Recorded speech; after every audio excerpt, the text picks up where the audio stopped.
ఈరోజు మీకు సాంబార్ చేసి చూపిస్తున్నానండి. పాత్రను స్టవ్ వెలిగించి పెట్టాను. ఇక్కడ కుక్కర్పై పప్పు ఉడికించాను. ఆ వేడికి చింతపండు నానబెట్టానండి. నీళ్ళు వేడెక్కుతుంటే తొందరగా నానిపోతుంది. ఈ కుక్కర్ మూత వచ్చేలోపు ఇక్కడ తాలింపు వేస్తాను. అందుకు కావాల్సిన పదార్థాలన్నీ కూడా ప్లేట్లో తీసుకున్నాను. ఏ కూరగాయల ముక్కలుంటే వాటితో చేస్తానండి. సొరకాయ, ఉల్లిపాయలు, క్యారెట్, టమాటో, ముల్లంగి, కొత్తిమీర, పచ్చిమిర్చి.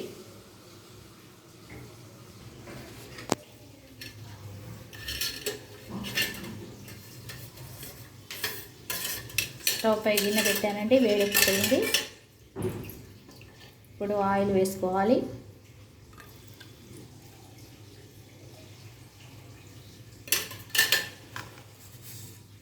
కొద్దిగా ఆవాలు, కొద్దిగా జీలకర్ర, ఎండుమిర్చి,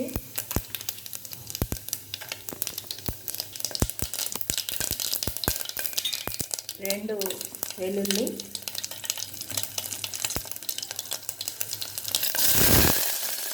ముక్కలు, పచ్చిమిర్చి,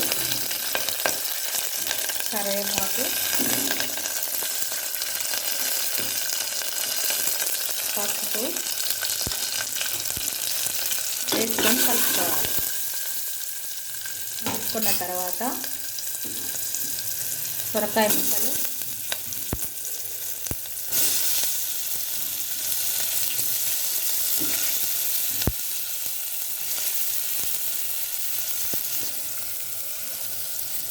వేసి ఒకసారి కలుపుకోవాలి.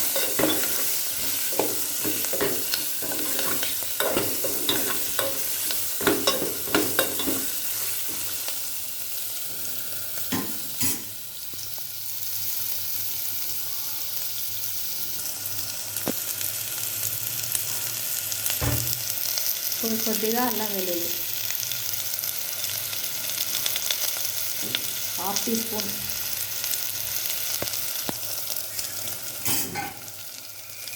వేసి ఒకసారి కలుపుకోవాలి.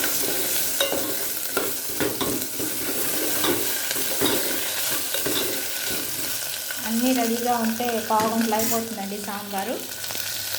నేను పప్పు ఉడికేలోపు ఈ ముక్కలు కోసేసుకున్నాను, పక్కకు పెట్టేసి వెంటనే తాలింపు వేసేస్తున్నాను. ఇప్పుడు ముల్లంగి ముక్కలు, క్యారెట్ ముక్కలు,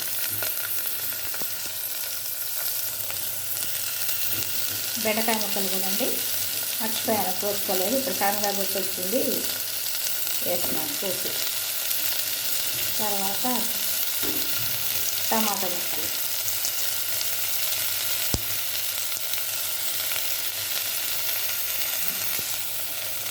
వేసుకొని కలుపుకోవాలి.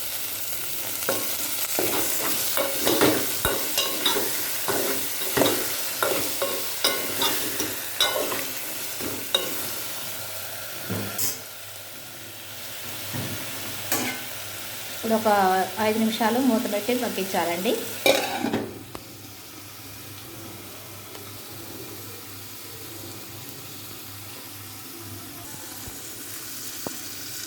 చూద్దామండి.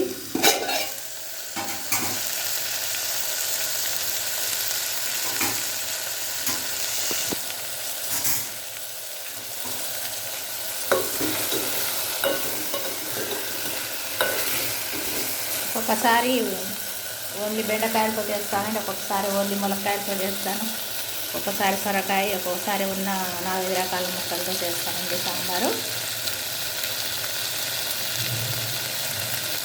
ఇప్పుడు కొద్దిగా కారం,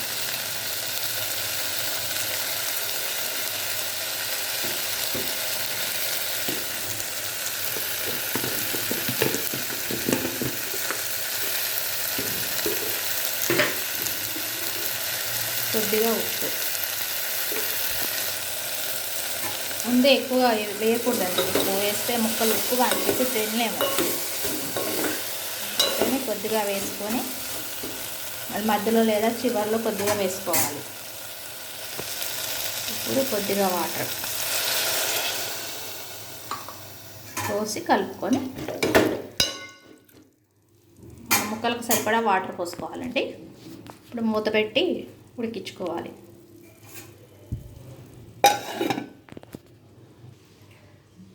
ఫ్రెండ్స్, ఈ సాంబార్ ఉడికేలోపు, ఆ ముక్కలు ఉడికేలోపు ఈ పప్పును రుబ్బుకొని ఈ చింతపండును కలుపుకుందామండి. చూద్దామండి. ముక్కలు పూర్తిగా ఉడికే వరకు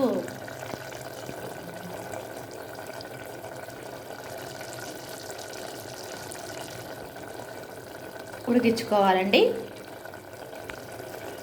ఎందుకంటే రసం, చింతపండు పప్పు రసం వేసిన తర్వాత ఇంకా ఎక్కువసేపు అవసరం ఉండదు.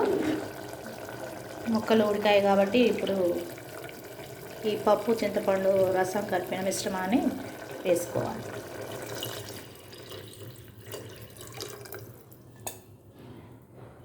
వేసుకొని ఒక 5 నిమిషాలు మరిగిద్దామండి.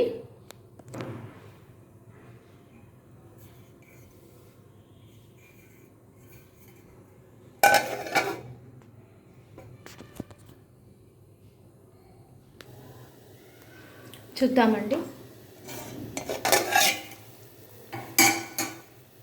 మరుగుతుందండి. ఇప్పుడు కొద్దిగా ఉప్పు వేసుకున్నామండి. చాలా తక్కువ వేసాను మొదట్లో, అది సరిపోదు.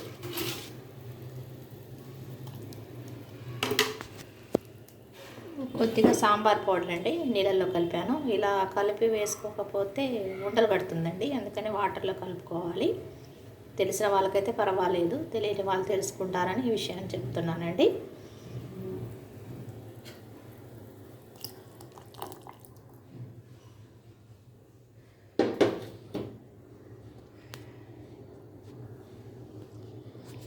ఒక కొటేషన్ చెప్తున్నాను ఫ్రెండ్స్. శరీరానికి గాయం అయితే మర్చిపో, పర్వాలేదు, కానీ గుండెకు తగిలిన గాయాలను మర్చిపోకు. ఆ గాయాలే నిన్ను ఏదో ఒక రోజు శిఖరంలా నిలబెడుతుంది. మరొకసారి చెప్తున్నాను ఫ్రెండ్స్. శరీరానికి గాయం అయితే మర్చిపో, పర్వాలేదు, కానీ గుండెకు తగిలిన గాయాలను మర్చిపోకు. ఆ గాయాలే నిన్ను ఏదో ఒకరోజు శిఖరంలా నిలబెడుతుంది. ఫ్రెండ్స్, కొంచెం హైలో పెట్టాను స్టవ్, మరిగిద్దామనే ఉద్దేశంతో. చాలండి, మరిగిపోయింది. ఇప్పుడు కొద్దిగా కొత్తిమీర వేసుకొని స్టవ్ ఆఫ్ చేసుకోవచ్చండి. ఆ వేడికి ఈ కొత్తిమీర మగ్గిపోద్దండి, ఆ స్మెల్ అంతా లాగేస్తుంది ఈ వేడితో.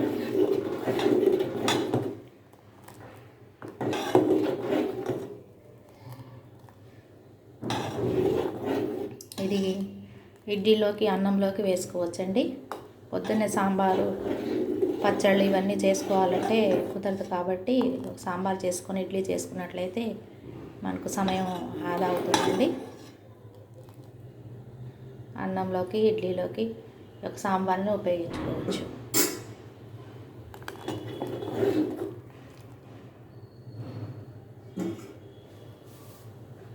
ఇంతకుముందు ములక్కాయలు క్యారెట్తో చేసి చూపించానండి. ఓన్లీ ములక్కాయలతో పప్పుచారు చేసి చూపించాను. ఇప్పుడు ఇందులో ములక్కాయలు మాత్రం వేయలేదు, వంకాయలు, ములక్కాయలు, దొండకాయలు అలా వేసి చేస్తాను. ఈ 3 మాత్రం ఇందులో వేయలేదు.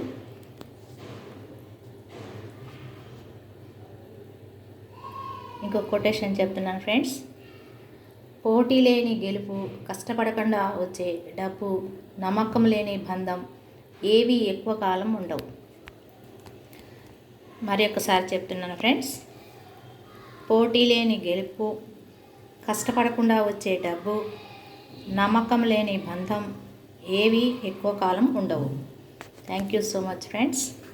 ఇంకా స్టవ్ ఆఫ్ చేస్తున్నానండి.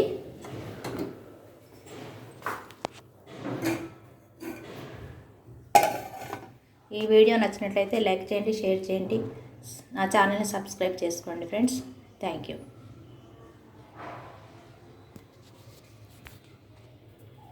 మరొక్కసారి చూస్తున్నాను చూడండి. Thank you.